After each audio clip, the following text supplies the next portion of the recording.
Hello guys, welcome back in the new video पर तो guys ये है the mask truth hidden Prince का पार्ट 2। और थोड़ा लेट हो गया, मुझे माफ़ करता, थोड़ा बहुत मुझे फीवर था तो मैं जो वीडियो नहीं बना पाया। अभी थोड़ी आवाज़ भी थोड़ी इसी थोड़ा मैनेज कर लेना। तो वीडियो को स्टार्ट करते बिना किसी देरी के साथ। गाइस एक और बात, थोड़े बहुत मुझे छाले हो चुके हैं, इस वजह से थोड़ा बहुत दिक्कत हो रही है बोलने में, तो थोड़ा मैनेज कर लेना। तो हमने पिछले पार्ट में देखा, जो हमारे मिस्सू ग्रैंडपा होते हैं ना, वो कहते हैं कि कोई बात नहीं बेटा, इतना चलता है तो हमारे इतना सब कर रहे हो। तो हमारा मिस्सू कहता है कि कोई बात नहीं ग्रैंडपा, इतना चलता है। और फिर हमें सीन दिखा था हमारे सुमेरे की स्टेप मॉम उसे जो है मार रही थी स्टिक से, और कहती है कि तेरी तो मुझे पता ही था कि तुझसे लड़की निकलेगी सही। जिस टाइम हमने तुझे अडॉप्ट करा था ना, तभी से मुझे पता लग गया था कि तेरे जो है चाल चलन अच्छे नहीं है।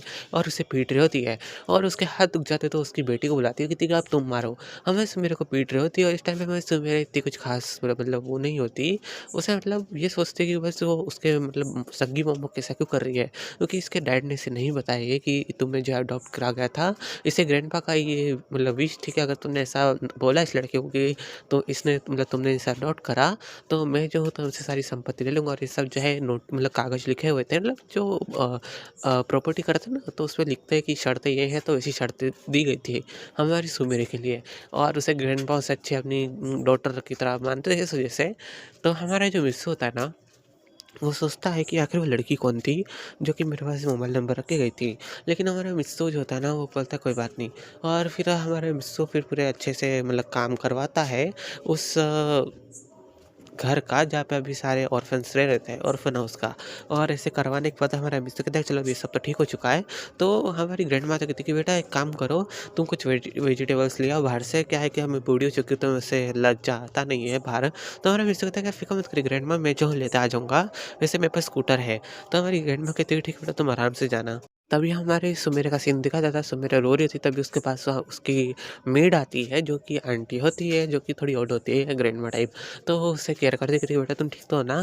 तो हमारी सुमेरा रोती पूछती ग्रैंड माँ आखिर मेरे से ऐसा क्यों करते हैं, मैं तो इनकी सक्की बेटी हूँ ना। तो हमारी ग्रैंड माँ उसे कुछ नहीं बताती, क्योंकि सोचते हैं कि मैंने सच बताया ना, तो क्या पता इसकी वजह से इनके ऊपर कोई इफेक्ट पड़े। क्योंकि तुम जानते हो कि ये जो इसकी स्टेप मदर है, उसकी स्टेप डॉटर, तो उसके स्टेप डैड भी है ना, तो प्रॉपर्टी के पीछे बिल्कुल लालची है। और उसके जो ग्रैंडपा थे मतलब स्टेप डैड के डैड, वो सारी प्रॉपर्टी हमें सुमेरे के नाम करके गए थे। क्योंकि जब इन्होंने ऑर्फन से लिया था सुमेरे को, तो मतलब ऑर्फन वाले कहते हैं कि आपको इनके नाम पे प्रॉपर्टी करनी पड़ेगी। तो इन्होंने प्रॉपर्टी करी थी, और कंपनी कुछ शेयर भी।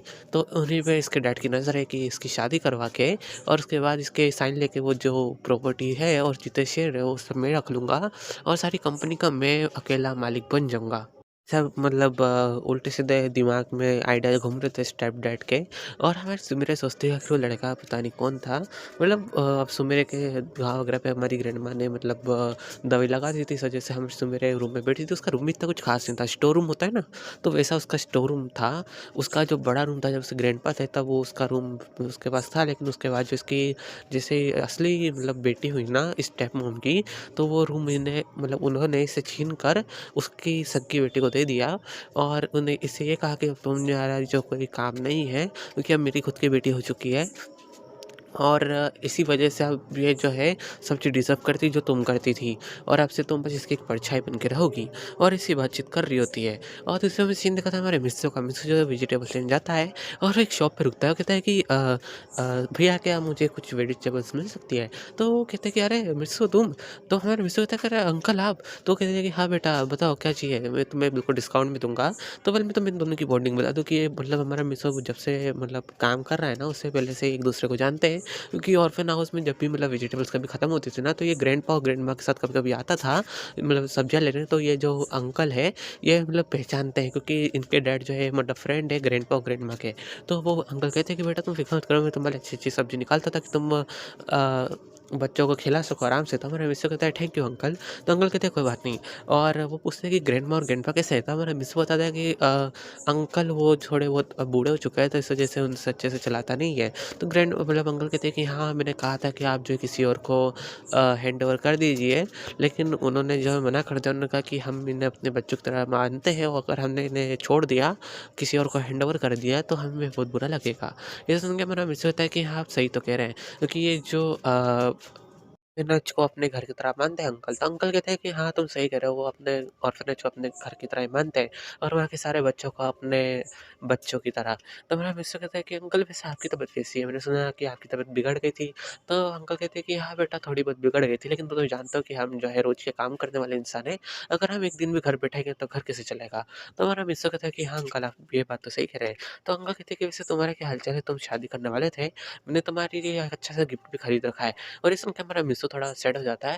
वो कहता है कि अंकल वो क्या है ना कि हम नहीं कर रहे हैं। तो अंकल कहते हैं क्या हुआ बेटा, तुम मेरे पास आओ, और अंकल उसे मिस्टर को अपने पास बिठाते हैं और फिर हमारे मिस्टर ने सब चीज़ बताता है और मिस्टर थोड़ा बहुत इमोशनल भी हो गया था। तो अंकल उसे चुप करते हैं। अंकल कहते हैं कि बेटा देखो, तुम तो जानते हो कि मेरा कोई बेटा नहीं है, लेकिन फिर भी जो है मैं तुम्हें अपने बेटे की तरह मानता हूँ। तो तुम्हें अगर कोई भी चीज़ मतलब ज़रूरत लगे ना, तो तुम मुझे बोल सकते हो। मैं तुम्हारे लिए हर वो चीज़ करने को तैयार हूँ जो कि तुम्हें चाहिए। तो मेरा मिस्टर कहता है कि नहीं, ऐसी कोई बात नहीं है अंकल। तो तुम बोले भाई, इससे अच्छा तो फिर मिस्टर को अडॉप्ट क्यों नहीं करा इनने? तो मैं तुम्हें बता दूँ कि ग्रैंडपा ग्रैंडमा ने पहले ही मिस्टर को अपने बच्चे की तरह रख रखा था। और यही बात बेखूबी हमारे अंकल को भी पता थी कि हाँ, सबसे ज़्यादा ख़ास और सबसे ज़्यादा प्यारा ग्रैंडपा ग्रैंडमा का हमारा मिसो ही है, कि वो बचपन से समझता था कि किस चीज़ को क्या मतलब किसको कितनी नीड है किस चीज़ की। और बचपन से वो मेहनत करता था हर काम में वो ग्रैंडपा ग्रैंडमा के हाथ बटाता था। इस वजह से हमारे अंकल ने भी कभी ट्राई नहीं करा कि हमारे मिसो को बोलते कि मैं तुम्हें अडॉप्ट करना चाहता हूँ, तुम मेरे बच्चे बन जाओ। और हमारे अंकल ये सोचते हैं। और फिर हमें सीन दिखाया जाता है एक अलग सी सिटी, वहाँ पे करीब 4 भाई होते हैं और वो कहते हैं, उनमें से एक भाई जो एक बिज़नेसमैन होता है, तो पूछता है अपने मतलब मैनेजर से कि मैंने तुम्हें किसी का पता लगाने कहा था कि वो पता लगाया? ये सुन के उसका मैनेजर कहता है कि बॉस अभी बहुत टाइम लग रहा है हमें, क्योंकि आप जिसका भाई जिस सिटी में घूमा था ना, हमें जिस रिपोर्ट के अनुसार पता चला, हमने जिस चोर को पकड़ा था जिसने आपके भाई को किडनैप करा था बचपन में, तो वो बता रहा था कि उसने सिटी में जाके उसे सेल कर दिया था किसी को, और उसके बाद उसके पास से भी वो बंदा बच्चा भाग गया था। फिर उसे नहीं पता है कि उस बच्चे का क्या हुआ।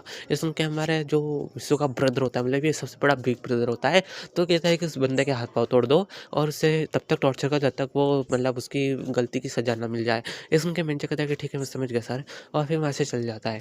हमारा जो ब्रदर होता है ना मिस्टर का, वो जो है स्ट्रेस की गोलियाँ खाता है। वो कहता है कि पता नहीं छोटे भाई तुम कहाँ पे हो? हालाँकि मैंने तुम्हें कभी देखा नहीं, लेकिन मैं जानता हूँ कि तुम्हारे पास ज़रूर हमारे मॉम की वो निशानी होगी जो हर किसी ब्रदर के पास है। तो पहले मैं तुम्हें बता दूँ कि हमारे मिस्टर के पास एक ऐसा लॉकेट है जो कि आई नो उसकी मॉम का है। तो वो जो है चारों ब्रदर्स का उसके सब मतलब जुड़े हुए हैं, मतलब एक दूसरे के पास आते से चिपक जाते हैं, अटैच हो जाते हैं, और एक गोल टाइप जो मतलब कुछ बनाते हैं, आई डोंट नो क्या बनाते हैं, पर वो बना लेते हैं कुछ सिंबल वगैरह टाइप। तो हमारा मिस्सो के ऐसे बिग ब्रदर से बात कर रहा होता है। फिर हमें सीन दिखाया जाता है हमारे मिस्सो का। मिस्सो जो होता है ना, वो वेजिटेबल्स लेके आ रहा होता है, तभी उसकी गाड़ी पर टक्कर मारती है और कोई नहीं, उसकी एक्स गर्लफ्रेंड। और वो कहती है कि अरे अरे, तुमने मेरी गाड़ी पे स्क्रैच मार दिया, तुम पागल वागल हो, तुम्हें दिखता नहीं है क्या? और जिसे देखते कि मिस्सो, ओह, तो तुम्हें मतलब बर्दाश्त नहीं हो रहा कि मैं इतनी अच्छी लग्जरी लाइफ जी रही हूँ, तुम्हारे साथ तो मैं जो हूँ खाली बेकार से स्कूटर पे घूमती थी। और कोई बात नहीं, मैं जानती हूँ तुम बहुत ज़्यादा पुअर हो। तो वो उसके पर्स में से जो है कुछ कैश निकालती है, हमारे मिस्सू के मुंह पे मार देती है। वो कहती है कि ये लो, तुम अपने स्कूटर ठीक करा लेना और कुछ खा पी लेना। क्या है ना कि तुम्हारी वेजिटेबल्स तो गिर गई, और मुझे लगता है कि तुमने जो है मतलब ऐसे ही बिन बिन के खट्टी करी होगी।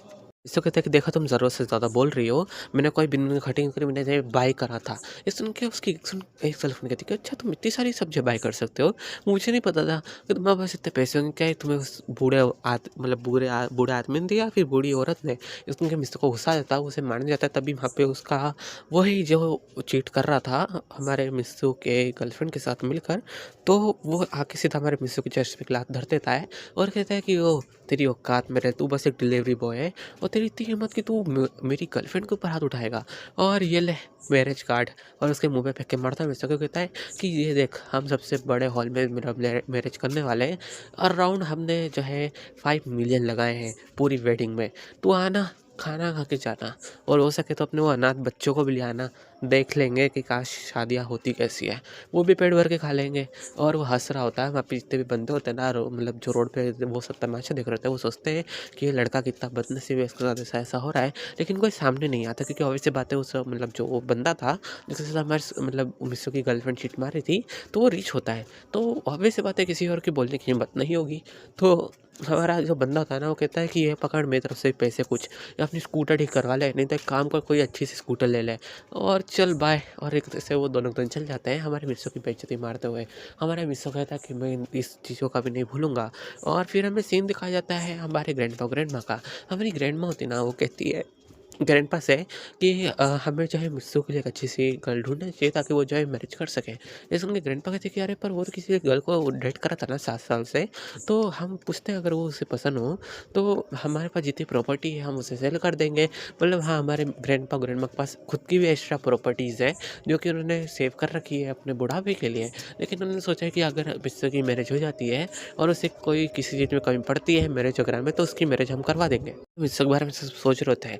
तभी हमें सीन दिखाया जाता है उसके मिस्सू के थर्ड ब्रदर का, जो कि एक बॉक्सिंग चैंपियन होता है और वो हमारे मिस्सू की मतलब शहर में आया होता है बॉक्सिंग करने के लिए। और उसे कॉल आता है उसके मैनेजर का, वो कहता है कि सर हमें पता चला है कि आपका ब्रदर को जो है यहीं कहीं देखा गया है, हमें उनके पास एक लॉकेट मिला है। ये सुन के हमारा वो फोर्थ ब्रदर कहता है क्या मतलब लॉकेट मिला है। ये सुन के वो बंदा कहता है कि हमने जो है कुछ CCTV से रैंडमली चेक कर रहे थे, तो हमें कुछ हिटिंग कार वगैरह की ऐसी कुछ एक्सीडेंट वगैरह मिली, तो उसमें से एक बंदे को एक स्कूटर से मतलब एक कार से हिट कर दिया था। उसके स्कूटर के साथ नीचे गिर गया था, तो उसका जो लॉकेट था वो नीचे रोड पे गिर गया था। और जब हमने CCTV से स्कैन मतलब चेक करा ना ज़ूम करके, तो बिल्कुल आपके लॉकेट की तरह मिलता है। ये सुन के फोर्थ ब्रदर कहते हैं क्या मतलब मेरा भाई मिल चुका है, तो तुम मुझे जल्दी से जल्दी उसकी फ़ोटो भेजो, मैं उसे देखना चाहता हूँ। ये सुन के वो मतलब वो बंदा होता है ना, उसे पूरी वीडियो ही भेज देता है जो हमारे मिस्सू के साथ वहाँ पे हुआ और जो जो वहाँ पे मतलब बातें हुई, क्योंकि वो जो कैमरे से उसके अंदर जो साउंड वगैरह रिकॉर्ड होता है, तो वो सब भी रिकॉर्ड हुआ था। और हमारे ब्रदर का तो खून खोल जाता है कि उसके लिटिल ब्रदर के साथ इतना इतना हो रहा है। तो वो बहुत ज़्यादा मतलब बहुत ज़्यादा गुस्से में आता है, सॉरी। तो हमारा मिस्सू जो होता है ना, वो कहता है कि यार पता नहीं क्यों मुझे बहुत ज़्यादा पेन हो रहा है मेरे हैंड पे। और ऑब्वियस बात है हमारे मिस्सू को हिट करा था कार ने, तो उसके हैंड पे मतलब थोड़ी बहुत हड्डी पे फ्रैक्चर आ गया था। लेकिन हमारा मिस्सू सोचता है कि अगर वो हॉस्पिटल जाएगा तो उसे बहुत ज़्यादा मतलब पैसे देने पड़ेंगे, तो वो नहीं जाता। और इस वजह से हमारे मिस्सू को बहुत ज़्यादा पेन होता रहता है। और हमारे मिस्सू को जो है हमारी सुमेरे ले जाती है हॉस्पिटल। तुम बोले भाई सुमेरे कहाँ से आ गई बीच में, तो वेल ये ट्विस्ट है। ट्विस्ट ये है कि जब हमारे मिस्सू के साथ ऐसा हो रहा था ना, तो हमारी सुमेरे उसकी स्टेप सिस्टर के साथ जा रही थी। और उसी टाइम पे हमारी स्टेप सिस्टर ने हमें सुमेरे को बाहर निकाल दिया था। ये कहते हुए कि अब तुम जाओ, तुम पैदल ही शॉपिंग करो इस गरीबों वाली बस्ती में, हम तो चले। और उसके फ्रेंड्स से तो चले गई होती है। हमारी सुमेरे जैसे देखती कि वहाँ भीड़ लगी तो देखनी चाहती है, तो इसको देखती है हमारे मिस्सू को, तो समझ जाती है कि तो वही लड़का जिसके साथ उसने नाइट स्पेंड करी थी। और वो मिस्सू को उठाती है और कहती है कि तुम चलो हॉस्पिटल। तो हमारा मिस्सू कहता है तुम तो वो बोलती है कि चुपचाप रहो। और हमारी सुमेरे उसे हॉस्पिटल ले जाती है। फिर हमारे मिस्सू के हाथ पे प्लास्टर चलता है, मतलब चढ़ता है। और हमारे सुमेरे पे करती है। तो मतलब भाई सुमेरे के पास पैसे कैसे आए, तो वेल मैं तुम्हें बता दूं कि मंथली थोड़े बहुत पैसे से मिलते हैं, मतलब अराउंड 2,000 या 3,000, इससे ज़्यादा नहीं। और हमारी जो स्टेप सिस्टर है ना, उसको तो मतलब तुम मानोगे नहीं, 50,000 से 1,00,000 रुपये मिलते हैं उसको हफ्ते के, लिटरली। और ऐसा भेदभाव चल रहा होता है जो कि ऑफिस से तो चलता ही है। तो हमारी जो सुमेर होती है ना, वो मिस्र को मतलब अच्छे से उसका चेकअप वगैरह करवा देती है, उसे पे का मतलब पेमेंट कर देती है। वो अच्छे बड़े से हॉस्पिटल में नहीं ले जाती ताकि 20-25 हज़ार का बिल फटे, नॉर्मल हॉस्पिटल, ठीक है। तो हमारी सुमेर कहती है कि डॉक्टर ये ठीक तो जाएगा ना, तो डॉक्टर कहते हैं कि देखो ये ज़्यादा बड़ी चोट तो नहीं है, बस 2 से 3 दिन लगेंगे रिकवर होने में। अच्छा कि ज़्यादा मतलब टाइम नहीं लगा है आने में, अगर ज़्यादा टाइम लगता और ज़्यादा कुछ ये सामान वामान उठा दे तो बहुत ज़्यादा मतलब फ्रैक्चर और ज़्यादा हो सकता था। और इस मामले में क्या पता इनको कभी हाथ भी काटना पड़ सकता था। इसमें समझ रही थी क्या ये सच कह रहे हैं आप, तो डॉक्टर कहते हैं अरे बेटा मैं तो मजाक कर रहा था, फिक्र मत करो, ऐसा कोई नहीं है, नॉर्मल सा फ्रैक्चर है, वो सब मैंने ठीक कर दिया है, और तुम बस इसका ध्यान रखो। और हमारे सवेरे को गोलियों की रिसिप्ट दे के चले जाते हैं। हमारे सवेरे सोचते हैं कि मैं जाके जो है मेडिकल स्टोर से मेडिसिन ले आती हूँ। हमारे मिस्सू को जो है बेड पे छोड़ जाता है, उसने सोए हुए। तो हमारे मिस्सू को आज जैसे आँख खुलती ना, वो कहते हैं कि उन्होंने मेरा स्कूटर का है और मेरी सारी वेजिटेबल्स कहाँ हैं जो मैंने रखी थी। मिस्सू की आँख खुलती तो देखता है कि साइड में जो एक थैला बंदा पड़ा है जो कि इसकी वेजिटेबल्स का था। तो हमारा मिस्सू कहता है चलो अच्छा बात है कि ये सब्जी ख़राब नहीं हुई, ये बिल्कुल सही है। और वो देखता है कि वो हॉस्पिटल में उसके हाथ में प्लास्टर चढ़ा है, तो सोचता है कि ये कैसे हुआ। और मिस्सू जो होता है ना, वो देखता है और वो वापस से बेहोश हो जाता है क्योंकि थोड़ी बहुत कमज़ोरी आ गई थी उसे। हमारे मिस्सू की फिर दोबारा आँख खुलती है, उसके पास एक लड़की बैठी होती है। तो हमारा मिस्सा खुलता कहता है कि तुम कौन हो? तो वो सुमेर कहती है कि पहचाना नहीं क्या मुझे, इतनी कमज़ोर है तुम्हारी याददाश्त। तो हमारा मिस्सा कहता है कि तुमने मुझे कैसे ढूंढा। ये सुन के हमारी सुमेर कहती है कि तुम्हें ढूंढना आसान ही था, बस ज़्यादा भीड़ भड़ाका हो रहा था, तुम्हें देख लिया, इस वजह से तुम्हारी मदद कर दी। और इस वजह से तुम्हारा मिस्टर कहते हैं कि अच्छा, और जो हमारे बीच उस टाइम पे हुआ तो सब कहते हैं मैं उस बारे में कोई बात नहीं करना चाहती, बस एक गलती की तरह से मान के भूल। गाइस वीडियो एंड करते हैं, मुझे कमेंट कर देना सबको स्टोरी कैसी लगी, और आवाज़ में थोड़ी दिक्कत हो तो मुझे माफ़ करना, थोड़ा बहुत मैंने तुम शुरुआत में बता ही दिया था कि मुझे थोड़ी बहुत दिक्कत आ रही है बोलने में इस वजह से, और थोड़ा बहुत गला भी बैठा हुआ है, तो आई एम सॉरी। और इसके अगले वाला पार्ट थोड़ा अच्छा आएगा क्योंकि इस टाइम पे शायद मेरी आवाज़ ठीक हो गई होगी, और अच्छे और बड़ी बनाऊंगा 1 घंटे की, तो उसे भी इंजॉय कर लेना और इसे तो खास ही करना, ठीक है। और हाइप बटन पे जाके से वीडियो को हाइप भी कर देना। तो वेल मिलते हैं इसके थर्ड पार्ट में, तो बाय फ्रेंड्स।